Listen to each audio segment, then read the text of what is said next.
Maman, je peux te poser une question? Oui, ma chérie, je t'écoute. Est-ce que tu crois que les anges ils existent? Bien sûr. Pourquoi tu n'y crois pas? Bah si, mais je voudrais voir si c'est vrai. Tu crois qu'ils ont des ailes? Tu crois qu'ils ont une auréole? Est-ce qu'on peut les voir? Écoute, le plus simple, je vais tout l'expliquer dans cette vidéo. Tu auras toutes les réponses à tes questions. Bah voilà, on vous présente la vidéo Tout savoir sur les anges. Bonne découverte à tous. Leur aspect physique.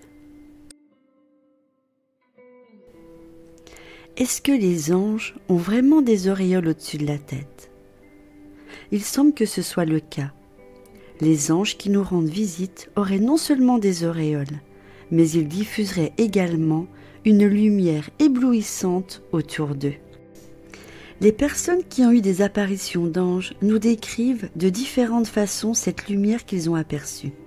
Pour certains, c'était comme un blanc clair, c'était le plus blanc qu'ils n'aient jamais vu. Ou encore, c'était une lumière chatoyante. Je dirais qu'ils tiraient sur le nacre, mais qu'elles étaient aussi plus transparentes. Certaines personnes ont d'ailleurs souligné qu'elles n'avaient pu au début fixer l'ange des yeux tant cette lumière était forte, mais qu'elle s'y est finalement habituée. La mission des anges.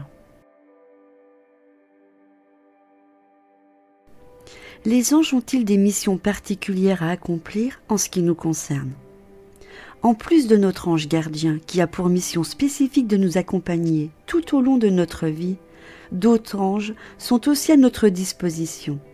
Chacun a sa mission propre, ainsi que les vertus et les pouvoirs particuliers qui lui permettent de la remplir. La manifestation d'un ange dans la vie d'un humain bouleverse-t-elle la vie de ce dernier? Dans certains cas, bien sûr, mais il faut aussi garder à l'esprit que les anges ne viennent pas toujours à notre rencontre, porteurs de messages qui chambouleront toute notre existence, elles bouleverseront notre vie. Comment savoir si l'ange que nous invoquons est apte à répondre à nos demandes?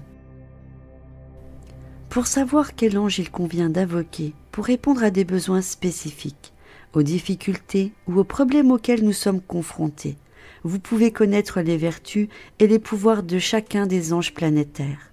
Mais ce qu'il faut savoir et qui est très important à retenir, quand vous faites une demande et que vous ne connaissez pas les vertus de l'ange concerné viendra de lui-même auprès de vous. Je vous donne un exemple. Je me sens triste et j'ai besoin de retrouver du bonheur dans ma vie, mais je ne sais pas quel ange invoquer. Je m'adresserai à mon ange tout simplement comme ceci. Mon ange, je te demande de venir auprès de moi et de me transmettre l'amour, le bonheur et la joie. Merci.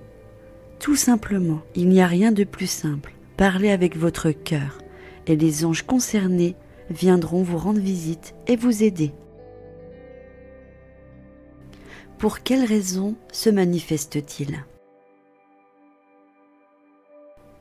Ils peuvent nous apparaître, accepter de communiquer avec nous, ou simplement pour nous indiquer qu'ils sont à nos côtés et qu'ils sont là, prêts à nous aider s'il y a besoin. Ils peuvent aussi nous indiquer la voie que nous devons suivre. Ce qui est important aussi à retenir, un ange interviendra uniquement sur votre demande. Quelle est la principale raison qui motive l'apparition des anges? Ils veulent d'abord et avant tout nous témoigner leur amour. Ne l'oublions pas, l'amour est la loi qui régit l'univers, la meilleure et la plus grande de toutes les lois.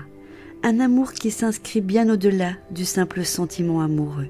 Un amour qui répond à sa définition la plus noble. Un état de bonheur que l'autre veut vous faire vivre et que vous voulez partager. Y a-t-il des exemples précis de situations plus propices à l'apparition des anges? Oui, par exemple, quand nous nous égarons dans la vie, il se trouve toujours un ange pour nous permettre de plonger au plus profond de notre cœur et nous tracer la voie à suivre. L'intervention des anges peut-elle se traduire par l'aide humaine? naturellement. Les anges peuvent mettre sur notre chemin les êtres humains qu'ils jugent pouvoir nous être bénéfiques. Cela peut être quelqu'un qui nous est familier ou quelqu'un qui nous est inconnu.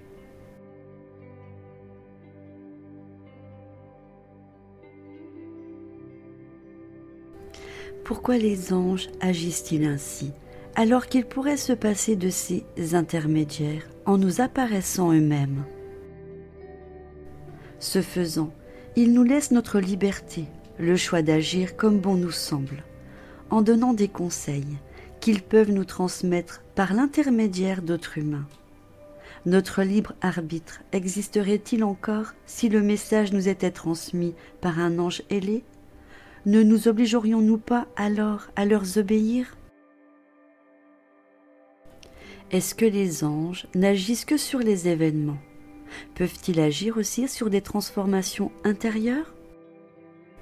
Une des vertus premières et communes à tous les anges est ce pouvoir qu'ils ont de réveiller cette foi qui sommeille en nous. Et avant d'agir sur les événements extérieurs, leur mission est de nous apprendre à être nous-mêmes et à faire confiance à notre nature foncièrement bonne. En ce sens, les anges nous aident à agrandir notre cœur au-delà de ce que nous pensons être sa capacité. Comment savoir qu'un ange a agi dans votre vie? Parfois, on ne reconnaîtra cette action qu'après coup, aux miracles qui fleuriront sur son passage, en raison des transformations qui s'effectueront dans notre vie.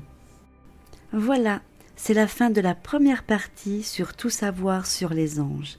J'espère que cette vidéo vous aura plu. Je vous embrasse très fort et je vous dis à bientôt pour la suite. Si ma chaîne vous intéresse, je vous invite à vous abonner si ce n'est pas encore fait et me mettre un pouce j'aime pour m'encourager dans ce que je fais. Je vous embrasse.